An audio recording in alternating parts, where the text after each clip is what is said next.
आज हमारे पास गाउस के अनुप्रयोग में अगले अनुप्रयोग है समरूप आवेशित गोलीय कोश के लिए विद्युत क्षेत्र की तीव्रता। देखिए सबसे पहले एक बात ध्यान दीजिए, आवेशित गोलीय कोश। आवेशित गोलीय कोश से अर्थ क्या है कि यह जो गोला आपके पास है यह अंदर से रिक्त है, खोखला गोला है आपके पास।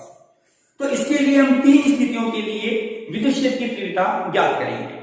सबसे पहले जब बिंदु P, जो अभिष्ट बिंदु हम बोलते हैं, वह बिंदु P गोले के बाहर है। दूसरी में हम कहेंगे जब यह बिंदु P गोले की सतह पर स्थित है। और तीसरी और अंतिम स्थिति हमारे पास होगी जब बिंदु P गोले के भीतर है। तो सबसे पहले हम ये मानते हैं कि हमारे पास एक आवेशित गोलीय कोश है यह, जिसकी त्रिज्या हमने मानी है कैपिटल R। इसका केंद्र है O। इस केंद्र O से R दूरी पर यहां आगे भी हम बताएंगे विद्युत क्षेत्र की तीव्रता हमें ज्ञात करनी रहती है। सर्वप्रथम हमने इसको आवेशित किया, तो इसके लिए हमने जब जैसे ही जो कि आपके पास ये चालक गोला है तो हमने इसको आवेशित किया, तो संपूर्ण आवेश इसकी बाह्य सतह पर समान रूप से फैल जाता है। ठीक है, अब हम इसकी पहली स्थिति केस फर्स्ट हमारे पास यह,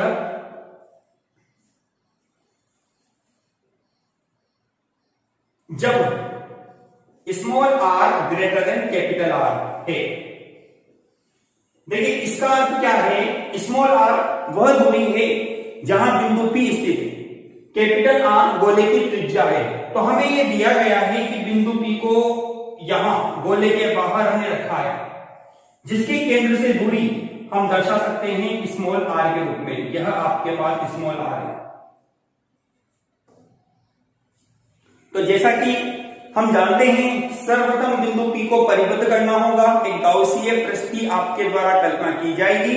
तो हमने एक गोलाकार बंद पृष्ठ की यहां पर कल्पना की इस प्रकार।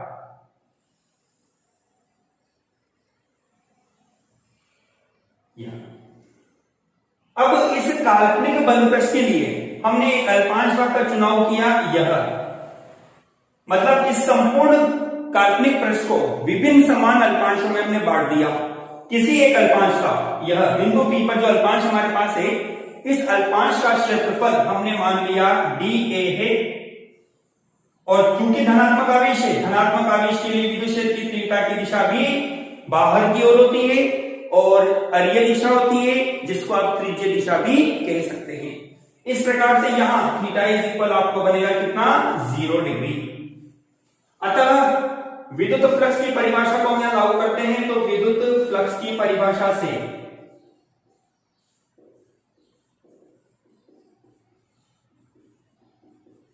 हमारे पास है phi equal to close integration E सदिश डॉट dA सदिश, या इसको लिख सकते हैं हम close integration E dA cos theta number 1। अब जैसा कि हम जानते हैं बिंदु P पर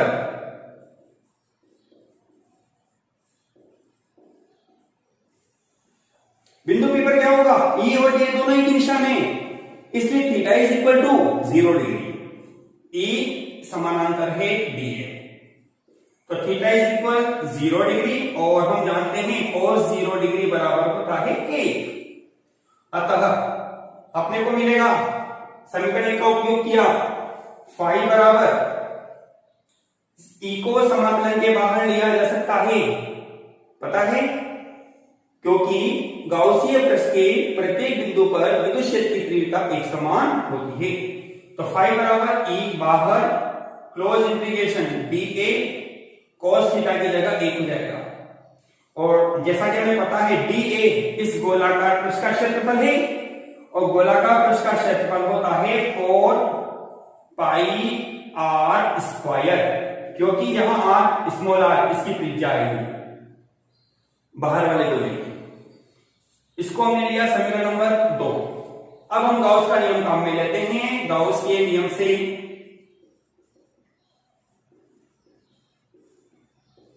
हम जानते हैं फाई बराबर होता है Q अपॉन एप्सिलॉन नॉट, समीकरण नंबर 3। समीकरण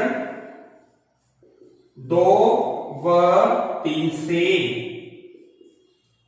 E into 4πr² equal to Q upon epsilon naught. ठीक है, देखिए हमें मान निकालना है E का, तो E इक्वल टू हो जाएगा हमारे पास 1 upon 4π epsilon naught Q upon r²। हमें पता है 1 upon 4π epsilon naught is equal to क्या होता है K, तो इसको लिख सकते हैं आप E equal to K Q upon r²। यह हमारे पास आवेशित गोलीय कोश के बाहर विद्युत क्षेत्र की तीव्रता का सूत्र है। अब इसकी केस नंबर 2 के बारे में हम पढ़ते हैं। केस नंबर 2, केस नंबर 2 में हमने क्या कहा कि इस बिंदु P को उठाकर हम कहां ले आते हैं, इसकी सतह पर। देखो जरा चित्र में आप, यह बिंदु P ठीक इसकी सतह पर आ जाता है जहां स्मॉल r कैपिटल R के बराबर हो जाता है।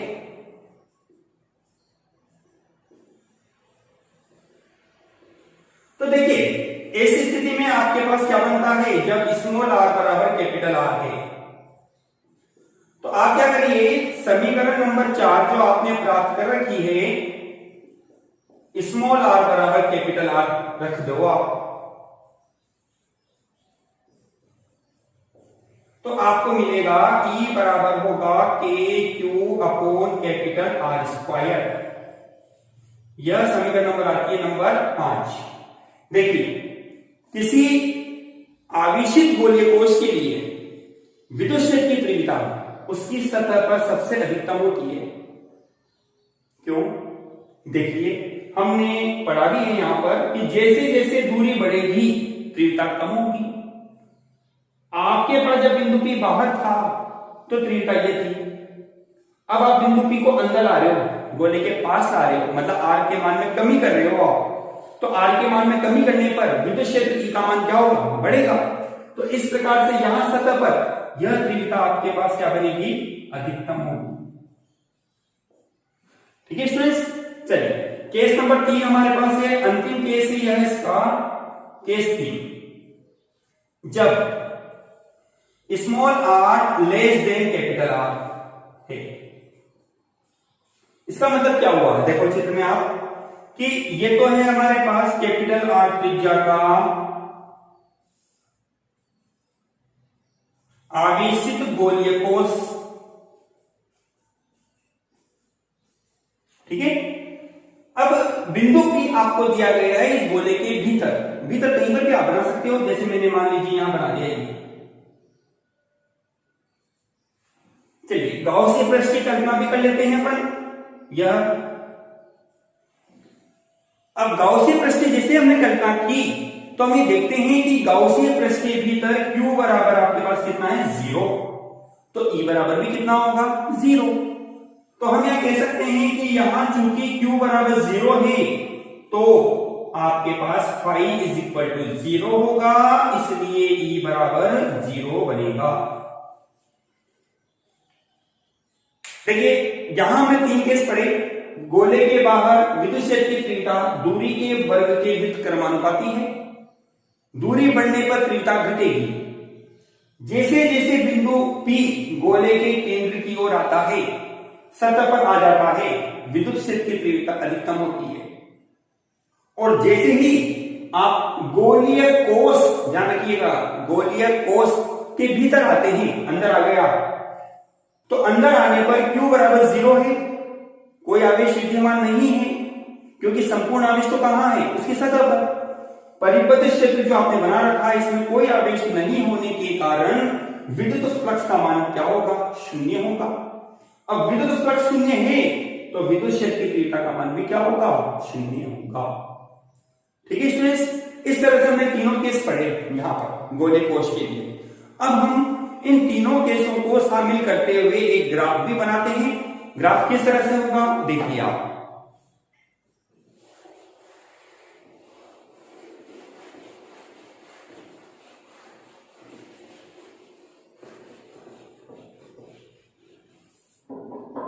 देखिए हमने 3 केस पढ़े। ई बाहर के लिए विद्युत क्षेत्र की तीव्रता आपके पास आती है KQ/R²।